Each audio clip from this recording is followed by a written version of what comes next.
গান গায়, যারা মুক্ত চিন্তা করতে চায় তাদের উপর ভয়ানক অত্যাচার।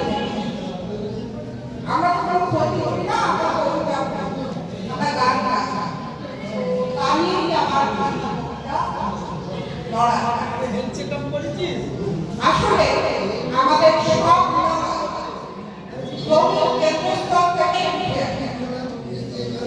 জমির লড়াই, হাতের লড়াইয়ে বলতে চাই, অথবা ভাতের লড়াই কোথাও আবার ধর্মে ধর্মে লড়াই পরিণত, অথবা গর্ভযুদ্ধ থেকে শুরু হয় মারণ উন্মাদনা। আসলে আমরা সবাই একটা উন্মাদনার পরে হয়ে গেছি। মানুষ এখন কাগজ খুঁজছে সারাদিন, দুই দুই চোখে কাগজের দিকে খুঁজে বুঝতে চাইছে কেন কেন কেন কেন। যে মেয়েটি কিশোরী বয়সে বকার ছেলের সঙ্গে প্রেম করে বাড়ি গিয়েছিল, সে এখন কার প্রমাণ দেবে? কোন সম্পর্কের প্রমাণ সে দেবে? মানুষ জানতে চাইছে আমি তাকে বাদ। সেই কবে থেকে মানুষ কাগজ দেখিয়েই আসে, আর ভবিষ্যৎ ক্রমশ পিছনের দিকে এগোচ্ছে।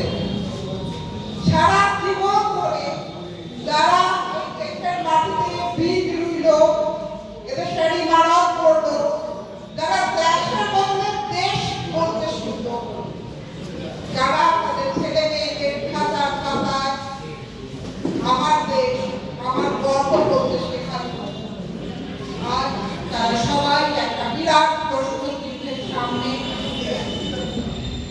মোহনবাবু কতদিন বেঁচে ছিলেন, সেই কতদিন উনি ভাবতেন দেশে ফিরে যাবে। ওই দেশের জল আমার মা বাপ সবাই জড়িয়ে আছে। ওই যে পরের গান, এখানে ভুল করে কাদা সিমেন্টে পা দিয়ে মায়ের পায়ের ছাপ খোদাই হয়ে গিয়েছিল। শান্তিনগর, শান্তিপল্লী, মহাডাঙ্গা, সারদা পল্লী, রামকৃষ্ণ পল্লী, কত কত কত নাম। কলোনির পর কলোনিতে ৩-৪ প্রজন্ম করে মানুষ তৈরি। আর এখন তাদের প্রমাণ করতে হবে যে তারা সবাই এই দেশের নাগরিক। সেই স্বাধীনতা থেকে লাইন দিয়ে পড়েছে তারা, প্রজন্মের পর প্রজন্ম লাইন দিয়েছে। খাবার জন্য লাইন, বাসার জন্য লাইন, বাঁচার জন্য লাইন। আসলে আমরা সবাই এক লড়াইয়েই বেঁচে আছি, আর এই লড়াইতে আমরা সবাই থাকবো।